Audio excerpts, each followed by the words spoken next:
Apparently, you are dead. This is a most unfortunate set of circumstances. One does not expect one of the possible outcomes of a road trip simulator to be death. Yet, here we are. Me talking to you, and you very much dead.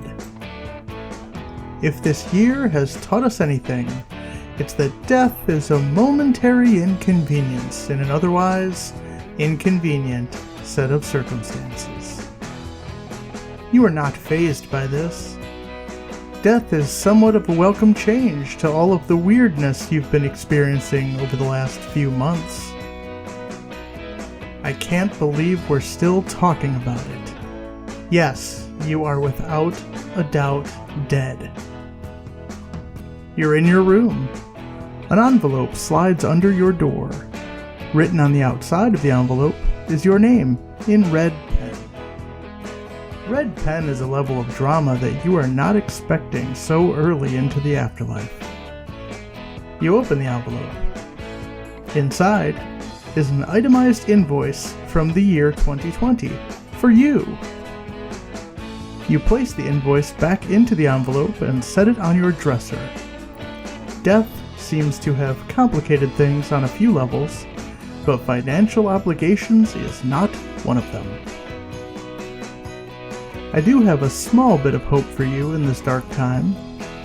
As an added bonus, the developers have anticipated that given your performance thus far, death was a very real and likely possibility.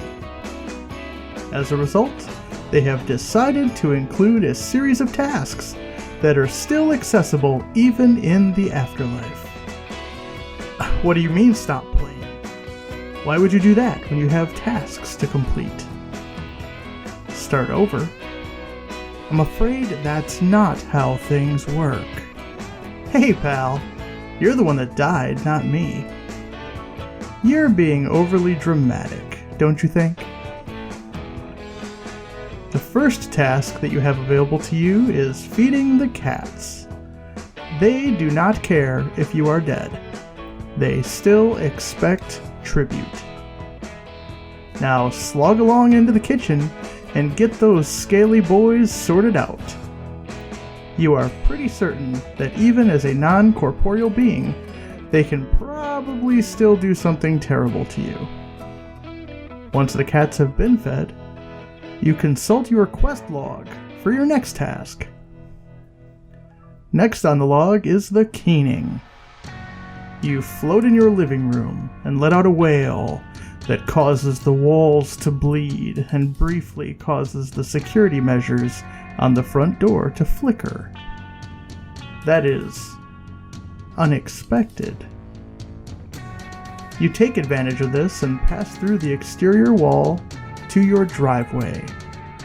Your car, ever vigilant, spots your etheric form and lets out two quick honks of approval. She has always been a faithful companion, even in the bad times. Like that time she let you drive into a plasma flare. Such a messy, messy way to die. The car, however, seems unaffected. You pass through the car door and climb behind the wheel. You hear a tone and see the quest log appear on the heads-up display of your car. Diagnostic running. Now, don't you think you've had enough childish rebellion? Come back inside before the ghost sweepers come through and disincorporate you. That would be rather unpleasant. There are so many more tasks to complete before the Red Lady returns. You haven't forgotten about her, have you? You didn't think you'd get off that easy by simply slipping from the mortal coil, did you? Dear player, your actions have consequences. Now, come back inside for reprogramming and preparations for your next road trip.